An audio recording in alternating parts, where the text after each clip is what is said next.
Señor doctor Raúl Tortolero, filósofo, doctor en Derechos Humanos y director continental de la Agencia Católica de Noticias. Muy buenos días. ¿Cómo está, don Fernando? Muy buenos días a Demar y buenos días a Jair. Gracias, doctor Tortolero. Usted ha escrito un libro que tiene conmovido el ambiente cultural del país. Se llama La contrarrevolución cultural frente al marxismo posmoderno. ¿Nos quiere decir de qué se trata y cuáles son las tesis centrales que usted aborda en su libro? Sí, con mucho gusto, estimado doctor Fernando. Mire, el libro La contrarrevolución cultural frente al marxismo posmoderno habla sobre todo de lo que es una contrarrevolución cultural, que es lo que yo propongo que debemos emprender juntos en todo el continente americano, porque nos está afectando la unión de las izquierdas que se están articulando desde Estados Unidos hasta Argentina. Y en Colombia ya tienen, poco tiempo para resolver cómo salvarse de este gran mal. La contrarrevolución es sobre todo todos los esfuerzos que podamos hacer, pero no solamente en el plano, cuando digo plano cultural, no solamente me refiero a las bellas artes, como podría pensarse. O sea, cultura no es algo así como muy fino nada más, sino significa todo lo que hace el ser humano. Cultura es todo aquello que hace el ser humano. Estamos hablando de que debemos esforzarnos y dar esa lucha en lo político, tanto como en lo social, en lo legislativo, en las políticas públicas, en las artes, en los deportes, en las redes sociales, en los medios de comunicación. O sea, debemos de luchar en todos los frentes para oponernos, sobre todo a dos tipos de revoluciones, don Fernando. Uno, la revolución, lo peor de la revolución francesa de 1789, que ya pasó mucho tiempo de eso, pero como quiera es cuando quieren extirpar a estos revolucionarios a Dios, quieren sacar a Dios de la vida del ser humano para sentarse en el trono de Dios y que el ser humano se sienta un Dios. Y esto ha traído consecuencias desde ese entonces catastróficas. Eso por un lado. Por otro lado, a las revoluciones socialistas, es a las que también nos estamos oponiendo. Todas las revoluciones socialistas han sido nefastas en todo el continente y en todo el mundo, y siempre han traído únicamente miseria y persecución política para los opositores. Entonces nos oponemos a estas dos vertientes de la revolución. Por eso es una contrarrevolución. Más allá de ser solamente una guerra cultural librada en todos los campos, es una contrarrevolución. Una revolución es aquella que intenta subvertir el orden natural de las cosas. Por eso nosotros tenemos que constituirnos como contrarrevolucionarios para sofocar esos fuegos, apagar esos incendios. Y hemos visto cómo en toda nuestra América hay gente ya quemando iglesias, asesinando opositores, gente pues haciendo muchísimas cosas. En Colombia ustedes tienen pues mucha experiencia, por desgracia, en este tipo de actividades de las izquierdas, en la cuestión del terrorismo, las bombas. Muchos que le digo a usted también fue, por desgracia, víctima de un atentado, quizás no se sabe decir, pero pues es de pensarse. Entonces, bueno, que tenemos que oponernos oponernos a las revoluciones de izquierda con este carácter de contrarrevolucionario. Un carácter contrarrevolucionario basado en la naturaleza humana.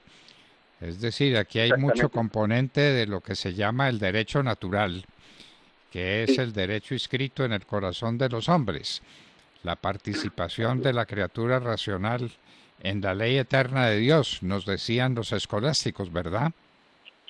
exactamente de eso se trata, digamos, dejar que las cosas puedan ser restablecidas por nuestra lucha contrarrevolucionaria para que pues se cumpla el plan de Dios en nosotros, para los que somos católicos, para los que somos cristianos, pero también es una cuestión de simple lógica. Digamos, un conservador, Fernando, es aquel que está libre de toda ideología, puesto que el conservadurismo no es una ideología más, nadie se sentó a escribirlo, es una cuestión, digamos, de lógica y es una cuestión de tradiciones.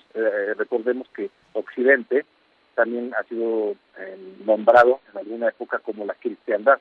Es decir, nosotros tenemos fundamentos muy claros que son cristianos, y estos están en las leyes, están en la moral, están en todo. No nos podemos sustraer a eso. Aún los que son ateos y los que se dicen agnósticos, pues también tienen de alguna forma que poder defender estos valores. Ahora, también quisiera explicar la otra parte del título de mi libro, ya que es la contrarrevolución cultural frente al marxismo posmoderno.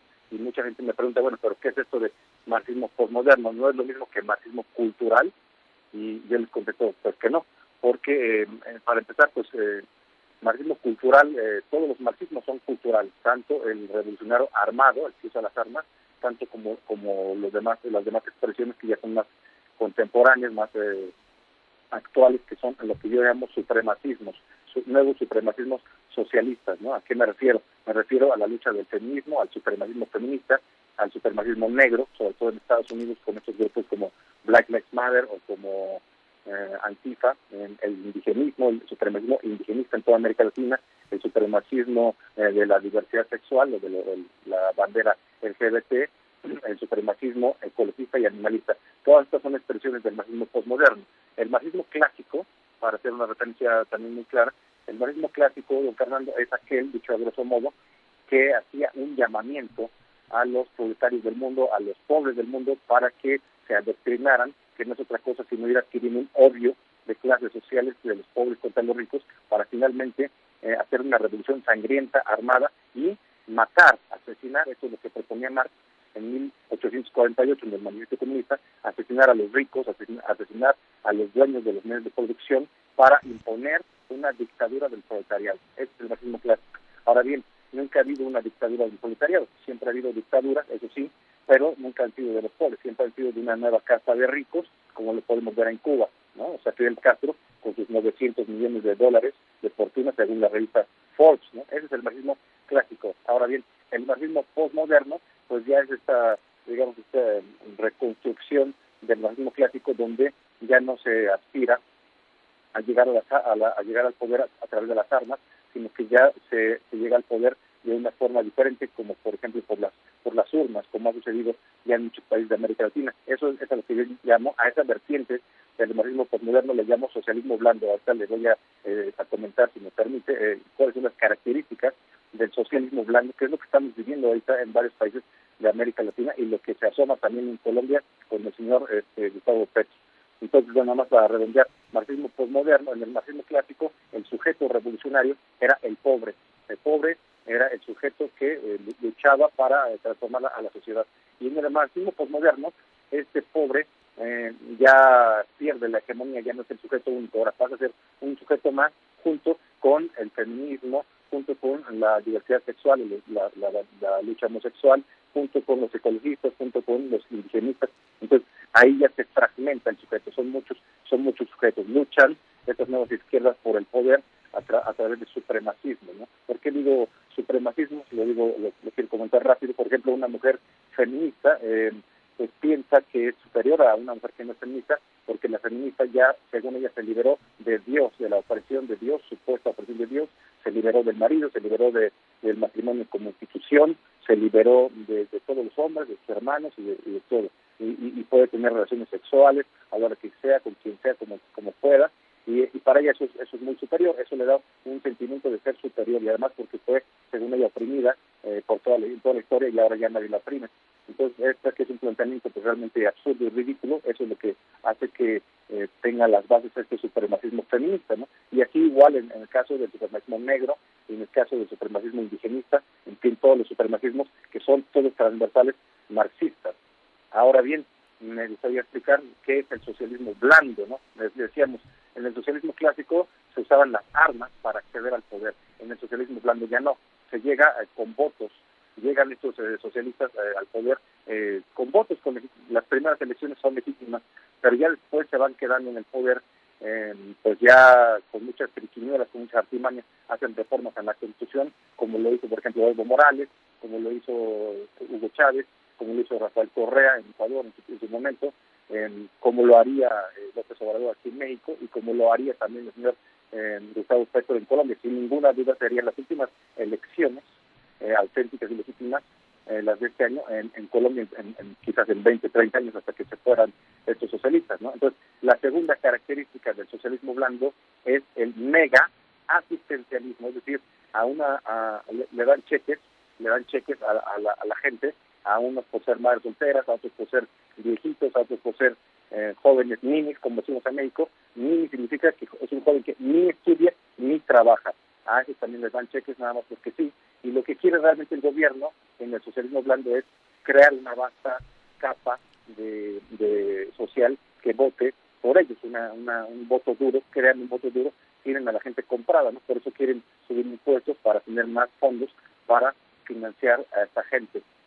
Entonces le dan cheque a todo el mundo. En una casa que vivan 10 personas, le dan a todos los viejitos, son 4, le dan a las madres solteras, otros 3, y así no le van dando a todo el mundo. Y entonces crean familias, muchísimas familias pobres, que viven del gobierno. Con esto no se resuelve, por supuesto, de ninguna forma se puede resolver la pobreza. Entonces es un engaño que estos socialistas quieran resolver la pobreza. Lo que quieren es esclavizar a la gente, la tienen condicionada a los cheques, y esta gente se ve obligada a votar eternamente por esos cheques, se hace dependiente de esos cheques, así que en lugar de liberarnos, nos hacemos esclavos.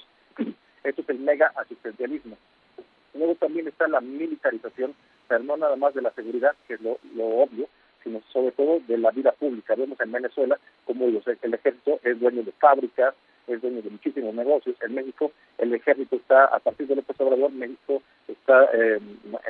el ejército está manejando aduanas, está manejando aeropuertos, está manejando diferentes programas sociales. En fin, esto no sucedía antes, ¿no? Entonces quieren estar bien con el ejército, estos señores socialistas, para que pues no haya un posible golpe de Estado, para ponerlos de su lado y también inhibir cualquier protesta de la oposición, ¿no? Esta es una instrumentalización que hacen del ejército. Inclusive vemos en México, la vacunación está militarizada, va uno a vacunarse y el gobierno es el que decide qué vacuna se pone uno, no es como en Estados Unidos que se va a CVS o a Walmart y se pone la que quiere. No, aquí en México es una cuestión centralizada, o sea, el gobierno decide por uno. No hay individuo, está el Estado por encima del individuo. Es una cuestión antiliberal, ¿no? Aunque se crean liberales, no lo son. Entonces está también esta cuestión de la militarización. Vemos gente cuidando la vacunación con una arma larga, ¿no? Gente del ejército. Y también está el fin de la separación de poderes. Se van diluyendo, ¿no? Van tripulando todos los poderes de manera que queda centralizado el poder en el poder ejecutivo, en la figura del presidente, un presidencialismo pues, muy autocrático, muy fuerte, y vemos la destrucción de los organismos autónomos. En México lo vemos muy claramente, lo vemos en Nicaragua, lo vemos en Venezuela, lo hemos visto en Bolivia, y hay una persecución en grande a los opositores. Ahí sí sobran ejemplos. Entonces, estas son las características básicamente del socialismo blando de Fernando. Y bueno, en el caso de Colombia, creo que esto sería justamente lo que haría Petro, que ahorita pone cara de buena persona, ¿no? Vemos que pone cara de buena persona y quiere llegar al poder con elecciones legítimas, pero van a ser las últimas. Si los colombianos lo permiten, van a ser las últimas que realmente sean legítimas. Después ya van a ser puras elecciones tramposas. Hay que recordar, dicho sea de paso, si me permite, Fernando, que el señor Petro pues es un guerrillero del M-19 que causó este movimiento 104 muertos en un asalto al Palacio de Justicia hace ya algunos años, ¿no? Y bueno, Petro, que dice que está con la gente pobre, pues no sé por qué no empezó su campaña a la presidencia pues, entre los pobres, sino que la empieza en España. Imagínese usted empezar una campaña fuera del país, campaña en España, ahí auspiciado pues, por fuerzas políticas ajenas a Colombia, ¿no? Se reúne con el presidente también socialista de España, Pedro Sánchez, en la sede del Partido Socialista Obrero Español, en el PSOE. No tenía por qué haber hecho esto, ¿no? Pone cara de buena persona ahí en la iglesia, se toma fotografías con la Virgen. Este señor pues es un ateo, no hay ni quien le crea, digo, con todo respeto, es un asunto de los colombianos, pero visto desde afuera se ve como un hipócrita el señor Petro, porque pues está engañando a la gente. Él es un ateo, o en el mejor de los casos, entre comillas, sería alguien cercano a la teología de la liberación, que no es más que marxismo. Es marxismo, eso no sirve, ¿no? Y este señor pues está engañando a la gente queriendo lavarse la imagen, también acercándose al Papa. Y bueno, yo creo que en Colombia sería importante que todos se dieran cuenta que debe ser todos contra Petro y todos contra Petro, porque serían las últimas elecciones que podrían tener libres en este país antes que llegue el socialismo y se convierta Colombia en otra Venezuela más, don Fernando. El marxismo llega al poder y llega al poder por la vía democrática de los votos, engañando a la gente, y después no sale del poder.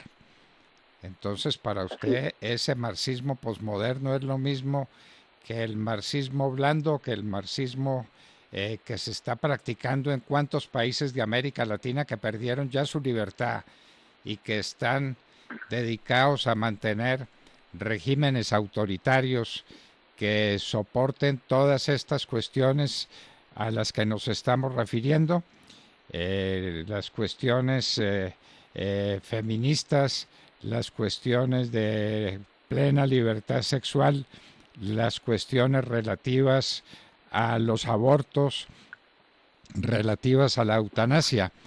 ¿Todo eso es lo que se practica en el socialismo posmoderno, según usted? Exactamente, don Fernando. Justamente, y eso, fíjese que también una cosa que es importantísimo para poder mencionarse, es que además detrás de este socialismo blando, está por supuesto la avanzada del Partido Comunista de China. Esto es una dimensión geopolítica que yo integro en mi discurso, en mi libro, en mis postulados, pero que muchas veces escapa al análisis de mucha gente, porque hay gente, digamos, como usted vio también, yo también soy activista pro vida y activista pro familia, pero hay muchos activistas que son especialistas en el tema, ¿no? Hablan de embriología y hablan de genética y hablan de muchas cosas muy especiales, pero nunca tienen una dimensión geopolítica, y aquí hay que darse cuenta que el destruir los valores de Occidente, el destruir los valores tradicionales de Occidente con toda esta agenda perniciosa, que además, dicho sea de paso, también la sostiene la ONU a través de la Agenda 2030, que es nefasta, porque es la destrucción de nuestra vida de familia, de nuestra vida natural, de nuestra vida conservadora, la que está libre de toda ideología. Nos quieren trastornar, transformar, en normalizar muchas cosas que no tienen que ser normalizadas. O sea, toda esta agenda del globalismo rojo, a la que yo también se ha integrado el socialismo en América Latina, pues es nefasto, nos están destruyendo, pero detrás de eso, detrás de tener postrado Occidente, a un Occidente destruido, hincado, está por supuesto la avanzada cultural del Partido Comunista de China, en general del gran dragón rojo. China ya es una hegemonía en lo económico, eso sin ninguna duda, pero le falta construir a China su hegemonía en lo militar y en lo cultural, y es lo que están haciendo, ¿no? O sea, todo esto le alfombra, toda esta agenda destructiva, y todos estos socialistas le están alfombrando el camino a China en América. Por ejemplo, esto lo vemos desde Estados Unidos, don Fernando, no solamente en América Latina, a veces lo vemos por separado, pero ya no. Si está pensando la gente en Colombia que Estados Unidos no va a permitir que Colombia sea comunista, pues están soñando, están equivocados. Los únicos que pueden evitar que Colombia sea comunista son los colombianos, nada más, porque Estados Unidos no va a mover una mano para evitar, no va a ayudar en nada, absolutamente nada.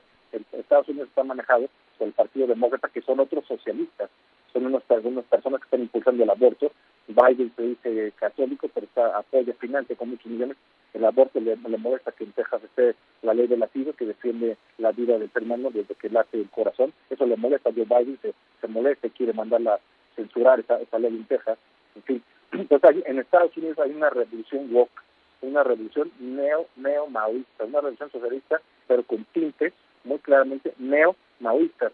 Cuando digo que tiene tintes neo-maoístas, me refiero, por supuesto, a las reminiscencias, la influencia de la revolución cultural china, que ocurre, nos parece lejana, pero no tiene nada de lejana, es algo muy actual, ocurre entre 1966 y 1976 en China, y básicamente se trataba, don Fernando, esta revolución emprendida por Mao Zedong, se trataba de acabar con todos los disidentes, o sea, asesinar, meter a la cárcel y golpear a toda la disidencia, todo aquel que no pensara como Mao, en ese pensamiento único, en ese pensamiento hegemónico, que es lo que ahora se está haciendo en todo el continente americano, imponer un pensamiento único a través de la corrección política, se le destruía. Y por otro lado, en China se vivió el primer Great Reset, el gran reseteo, con esta revolución cultural, tratando de borrar todo vestigio, toda tradición, toda costumbre ancestral milenaria, para imponer las ideas únicamente de Mao. O sea, esto es una cuestión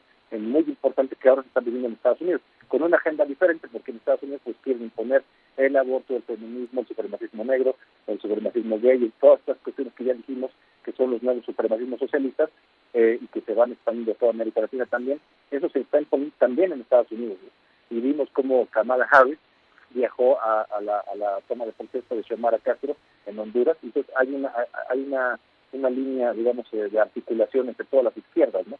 Y bueno, pues acuérdese usted que finalmente Estados Unidos ya le quitó a las FARC la dimensión de estar en la lista de terroristas, de organizaciones terroristas, hace unos meses, si no mal recuerdo, y entonces, bueno, con eso le está ayudando realmente al señor Petro, le están echando la mano. Entonces es difícil, digamos, que Estados Unidos vaya hacer algo, no deben de poner sus esperanzas en el gobierno socialista de Joe Biden, de los demócratas que no tienen nada, los demócratas son totalmente de izquierda, ¿no? Lo podemos ver muy claro. Entonces eso se extiende. Vemos, por ejemplo, la llegada en América Latina de Gabriel Boric al poder en Chile, pero es un marxista postmoderno. Él es el ejemplo de un perfecto marxista postmoderno, millennial, porque, pues, por ejemplo, el señor Boric ha comentado en muchos videos, ha comentado que él ha experimentado con otros hombres cuando era más joven, ha experimentado con otros hombres, y ahora ya tiene una novia, una polola que vive en Chile, pero al mismo tiempo este señor se define como más a la izquierda que el propio Partido Comunista Chileno, y ha dicho que va a nacionalizar el litio. Ahorita está manejado por capital privado y del gobierno, mitad mixto, más o menos, pero él quiere nacionalizarlo. Y esto de nacionalizarlo no significa que sea para la nación, significa que va a ser para el gobierno. Y esto significa realmente que van a entregar el litio en charola de plata para China, que pues, por supuesto se frota las manos porque es lo que más necesita para hacer sus coches eléctricos y para otros aparatos electrónicos que produce a grandísima escala China. Ya tiene China en la bolsa a muchos países de América Latina, ya Ecuador está súper endeudado, Venezuela también, Colombia no lo sé, México debe también dinero a China, en fin, ha ido metiendo. Bueno, el señor Alberto Fernández, el presidente de Argentina, acaba de dejar hace unos días a China a poner hasta flores en el mausoleo de Mao Zedong. Imagínense usted, ahorita estamos hablando de la Revolución Cultural China, es un asesino que dejó más de 50 millones de muertos y el señor le pone flores y se trae, eso sí, firma la nueva ruta de la seda, Ciudad de Alberto Fernández, y se trae $20,000 millones para inversión en Argentina, con lo cual, por supuesto, este año va a estar en campaña, con lo cual pues va a generar pues una cierta reactivación falsa de la economía, y su intención es reelegirse en el 2023. Para eso también fue nombrado presidente de la CELAC. Recordemos que la CELAC es la Comunidad de Estados Latinoamericanos del Caribe, que fue manejada por México durante 2020-2021. Es solamente un año, pero por la pandemia supuestamente quedan 2 años, y han construido todo un bloque socialista, un bloque rojo latinoamericano, pues que domina, no quieren sustituir a la OEA, han pedido la cabeza de Luis Almagro, y pues Alberto Fernández, por eso fue ahora nombrado nuevo presidente a partir de este año 2022 como presidente de la CELAC, y en esa calidad también viaja a China y se trae ese dinero para construir una central nuclear, una central termoeléctrica y otros proyectos de trenes y otras cosas. Ya ve que la ruta de la ciudad nada más era primero Asia, Europa y África, pero ahora ya se está, por supuesto, extendiendo a América Latina. Y entonces ahí va entrando por el lado de Chile, por el lado de Argentina, y pues con Petro, por supuesto, ¿no? Sería ingenuo pensar que no habría cierto auspicio de China para el señor Petro, ¿no? Entonces hay que tener cuidado con la votación. Ahí me preocupa mucho Colombia, don Fernando. Cuénteme, su libro La contrarrevolución cultural frente al marxismo posmoderno ya se encuentra en toda América Latina o por lo pronto está solamente en México? Mire, ahorita se puede ya conseguir en cualquier lugar del mundo a través de Amazon, es la versión digital. Son ahí cuesta como $7. Y yo estoy enviando ya, en estos días estoy enviando a Colombia con amigos, y yo soy el presidente del movimiento cristiano conservador latinoamericano en México, y en esa calidad tenemos una red en toda América Latina. Las derechas también nos estamos articulando, no nada más es el Foro de Sao Paulo y el Grupo de Puebla, también las derechas estamos trabajando muy fuerte, y a través de la gente que nos apoya en estos grupos estoy yo también enviando mi libro y con gente de ahí, y si me permite, pues quisiera dejarles un teléfono para que manden un WhatsApp en Colombia y puedan conseguirlo, el libro impreso. Doctor Raúl Tortolero, muchísimas gracias por acompañarnos en la hora de la verdad. Sí, muchas gracias, Fernando. Quisiera ver si fuera posible dejarles un teléfono para que... Sí, diga usted. Diga usted. Sí, mira, muchas gracias. Es el 312-37-59-019. Ahí pueden mandar un WhatsApp. Repito, 312-37-59-019. Y si no, pues que me busquen en mis redes sociales. Soy Raúl Tortolero, que me mandan un mensaje directo en Twitter, por ejemplo. Les va a gustar mucho el libro. Creo que pues es un esfuerzo que hicimos durante un año para llegar a esta publicación, y bueno, le agradezco muchísimo estos espacios, estimado doctor Fernando, lo admiro, y también muchas veces a Demar y a Yair, y pues un abrazo a todos mis hermanos colombianos, que Dios los bendiga mucho, y quisiera despedirme nada más diciendo que bueno, todo conservador tiene la necesidad de emprender 7 7 defensas del conservador, que son la defensa de la fe, de la vida, de la familia, de la propiedad privada, de la patria, de las libertades y de los derechos universales. Estas son las 7 defensas de todo contrarrevolucionario, de todo conservador. Con esto me despido. Muchísimas gracias por el espacio, estimado doctor don Fernando. Buenos días. Buenos días, era Raúl Tortolero, filósofo, doctor en Derechos Humanos y director continental de la Agencia Católica de Noticias, diciéndonos lo que es clarísimo. El socialismo puede tardar en llegar al poder, pero una vez en el poder, de ahí no sale nunca. Esa es la experiencia de Cuba, esa es la experiencia de Venezuela, esa es la experiencia universal. El socialismo llega, pero no se va. El socialismo posmoderno, en la voz de Raúl Tortolero.